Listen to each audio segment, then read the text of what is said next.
이수연의 애프터 출발합니다. 마감 직전의 시장 계속해서 약세의 흐름입니다. 코스피, 코스닥 모두 FOMC 결과 발표를 앞두고 조정이 깊어지는 구간, 특히 외인 기관의 매도세도 대형주 중심으로 확대가 되고 있는데요. 오늘 양시장 모두 하락 종목이 더 많이 포진해 있습니다. 그런 가운데 원전 쪽으로 수급이 강하게 들어오는 걸 오늘 확인해 보실 수가 있겠는데요. 아침부터 이야기 많이 들으셨을 겁니다. 자, 한숨 돌린 K 원전 이야기 잠깐 짚어보겠습니다.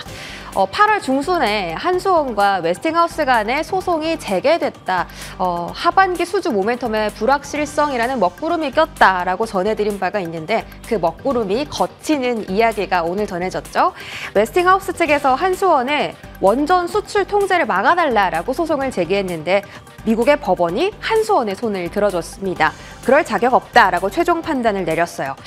물론 이 한수원의 원전 기술이 독자적인 기술이냐라는 부분에 대해서는 확답을 얻지 못했지만 만약에 이번 소송에서 웨스팅하우스가 이겼더라면 한수원이 원전을 수출할 때마다 미국의 허락을 받았어야 되는 상황이었는데 그 부분에서는 확실하게 답을 받았기 때문에 원전 테마의 투자 심리가 대폭 개선이 된 거죠. 하반기에 가장 큰 모멘텀은 바로 체코 수주인데요. 공교롭게도 윤석열 대통령이 어제 체코 대통령을 만났습니다. 만나서 신규 원전에 대해서 한국 기업들 참여하게 해줘라 라는 이야기를 또 조심스럽게 건네는 장면인데요. 체코 수주전은 이제 서류를 지금 받고 있습니다. 내달 2일, 10월 2일까지 서류 마감이고요. 한국의 한수원, 미국의 웨스팅하우스, 프랑스의 EDF 3자 구도가 펼쳐질 예정입니다. 거기다가 정부 측에서는 이 소형 모듈 원자료에 대한 예산을 확대했고 또 신규 원전까지 검토를 하면서 정부 측에서 정책적으로 팍팍 지원을 해주다 보니까 이 원전 시장의 회복 사이클도 점점 더 빨라지게 되는 모습이 나오고 있습니다. 그럼 이 원전 사업에 어떤 기업이 가장 진심일까요? 바로 현대건설입니다. 현대건설의 가장 최근 소식인데요. 현대건설의 사장이 폴란드까지 넘어가서 폴란드 원자력 연구원 부원장을 만났습니다. 가서 동유럽의 SMR 시장에 진출을 해보는 게 어떨까라는 논의를 했다고 합니다. 거기다가 우크라이나 지사에 현대건설의 원전 관련 지사를 설립할 수도 있다라는 이야기도 나오는 상황이라 재건 기대감도 이쪽에서 커지고 있는 거죠.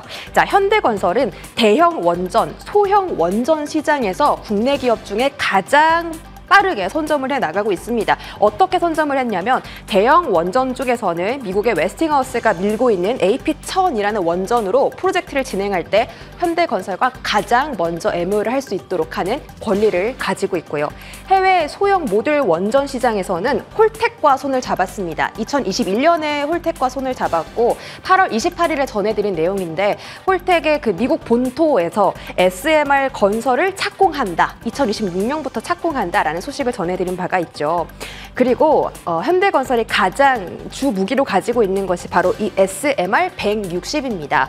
이 SMR 160에 대한 설명이 나와 있는데요. 환경적인 제한 없이 배치가 가능한 범용 원자로입니다. 이 SMR 160이 왜 중요하냐면 우크라이나에 이 SMR 160을 설치할 수 있다는 이야기가 나오고 있거든요. 그래서 재건 사업 쪽으로도 모멘텀이 묶여갈 수 있다는 겁니다. 특히 홀텍의 공장이 또 우크라이나에 있기 때문에 이 모멘텀들 유심히 지켜보시면 좋을 것 같습니다. 자, 그렇다면 어떤 기업의 실적이 가장 좋을까요? 바로 두산 에너빌리티를 빼놓고 이야기할 수가 없겠죠. 일단 영업이익 자체만 봐도 전년 동기 대비 63% 증가할 전망이고요. 새로운 수주도 많고 쌓아놓은 수주 잔고도 많습니다. 이런 쪽의 숫자도 체크를 해 가시면 좋겠고 국내의 원전, 미국의 원전에 공급한 이력도 있기 때문에 두산 에너빌리티는 긍정적인 모멘텀을 안아간다라면서 증권가에서는 또 최선호주로 많이 꼽히는 종목이기도 합니다. 자, 오늘 어떤 섹터에 있는 종목이 가장 강할까요? 원전 관련주들 한번 체크를 해보도록 하겠습니다. 자, 오늘 비츠로테크가 가장 시세가 많이 나오고 있습니다. 일단 현대건설이나 두산 에너빌리티처럼 무거운 종목보다는 오늘은 탄력도가 높은 중소형 원전 쪽에 집중도가 더 높은 상황이고요.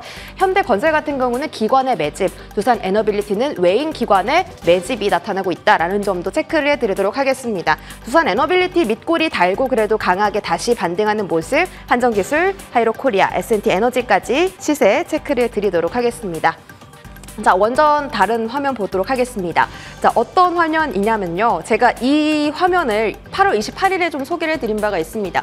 해외와 국내 시장을 잡기 위해서 지금 기업들이 손을 맞잡고 얼라이언스를 만들었다라고 하는 건데, 이 얼라이언스를 만들어서 뭘 체크해야 되냐? 바로 신한울 3, 4호기에 대한 발주가 시작이 됐습니다.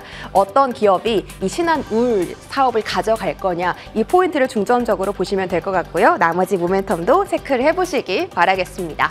자, 오늘 시세가 가장 강한 5G 관련주도 체크를 안 해볼 수가 없겠죠. 최근에 들려왔던 5G 이슈가 상당히 많습니다. 일단 한국판 스타링크, 그리고 미국의 이 인프라 구축법, 세 번째로는 우크라이나의 통신망을 구축하는 재건 사업 이슈가 있고, 또 하나 빠뜨린 게 그 과기부에서도 저궤도 위성 통신망 사업을 시작한다라고 밝힌 바가 있죠. 스타링크 관련해서는 엔텔스와 옵티코어, 그리고 KTCS, KTIS가 가장 시세가 강하게 나오고 있고요.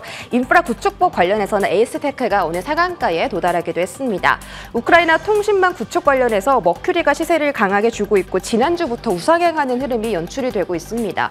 왜 급등해도 이상할 것 없다라는 제목이었냐면, 사실 그 5G 관련주들이 UAM이라든지 드론, AI, 로봇 이런 사업이 활성화되기 위해선 인프라가 구축되어야 하잖아요. 시장에 대한 성장성은 너무나 좋은데 이 주가들은 너무나 오랫동안 역배열 길을 걸어왔다라는 겁니다. 다음 화면을 보시면 하나증권 연구원이 이런 말을 했습니다. 2024년 말에는 이 5G 장비의 차세대를 지칭하는 6G 레디 투자가 더 본격화될 것이다 라고 이야기를 하면서 앞으로 이 관련주들의 성장성이 있다라는 부분을 언급하기도 했습니다. 관련주 리스트 이렇게 나와 있고요. 여기 KMW가 빠졌네요. 스탁 흐름 한번 볼까요? 오늘 5G 관련주들 시세가 정말 강하죠. 에이스테크는 다시 상한가에 도달하면서 29%, KMW도 오후장 들어서 탄력도가 높아지면서 상한가 시도 들어갔고요. 엔텔스는 말씀드린 것처럼 스타링크 관련주로 분류가 되고 있습니다. 이외에도 오이솔루션, 솔리드 정말 반가운 5G 관련주들 이름을 올리고 있습니다. 이 테마의 연속성도 계속해서 체크를 해드리도록 하겠습니다.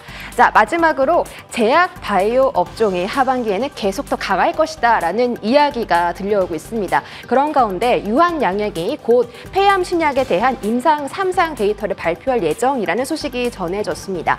유한양액도 4월부터 꾸준하게 우상향을 그려갔던 바이오 종목 중에 하나고요. 거기다가 알레르기 치료제에 대한 안정성도 입증을 했고, 또 유한양액의 자회사인 유한화학이 캐파 증설도 완료했다라는 여러 가지 모멘텀을 유한양행이 지금 들고 있다라는 부분 체크해드리고요. 유한양행 일봉 흐름 보도록 하겠습니다. 4월부터 우상향하고 있다라고 말씀드렸는데 4월에 주가가 5만 원대였습니다. 지금 4개월 만에 주가가 한 8만 원 수준까지 뛴 건데요. 현재는 지지를 잘 받고 있다. 유한양행의 임상 3상 데이터가 나오면 주가가 위로 더 올라갈 수도 있다라는 가능성까지 짚어드리면서 여기까지 브리핑 전해드리겠습니다.